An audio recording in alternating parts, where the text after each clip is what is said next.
Avant de définir ce qu'est un acide ou une base, ou même apprendre à distinguer un acide d'une base, voyons pourquoi est-ce qu'on nous apprend ce qu'est un acide ou ce qu'est une base. En gros, voyons des domaines d'application concrets. Alors, dans le domaine domestique, c'est-à-dire dans la vie de tous les jours, on est amené à utiliser des acides lorsqu'on utilise des insecticides, par exemple des répulsifs à moustiques, puisqu'ils contiennent un acide, de l'acide borique. Lorsqu'on veut nettoyer une machine à café, la détartrer, ou détartrer son lave-linge, son lave-vaisselle, on va utiliser de l'acide sulfonique. Pour les bases, lorsqu'on fait le ménage, généralement on utilise de l'eau de javel qui contient une base, de l'hypochlorite de sodium.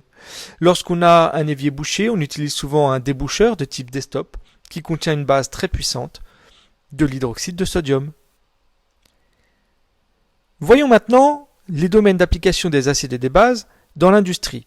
Eh bien, dans l'industrie pharmaceutique, on fabrique énormément de crèmes à base d'acide lactique. Dans l'industrie automobile, on conçoit les batteries des véhicules avec de l'acide sulfurique.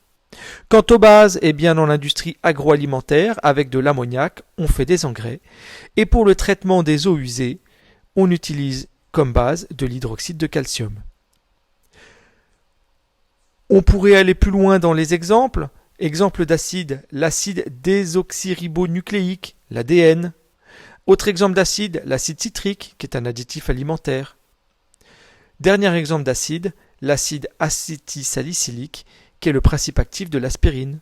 Quant aux bases, on peut donner comme exemple l'hydroxyde d'aluminium, qui est présent dans les déodorants, le bicarbonate de soude, présent dans les nettoyants ménagers, ou encore le carbonate de sodium, présent dans les lessives.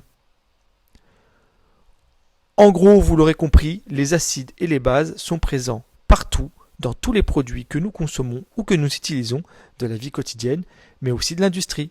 C'est pourquoi il est important de savoir faire la différence entre un acide et une base, et mieux encore de savoir les distinguer.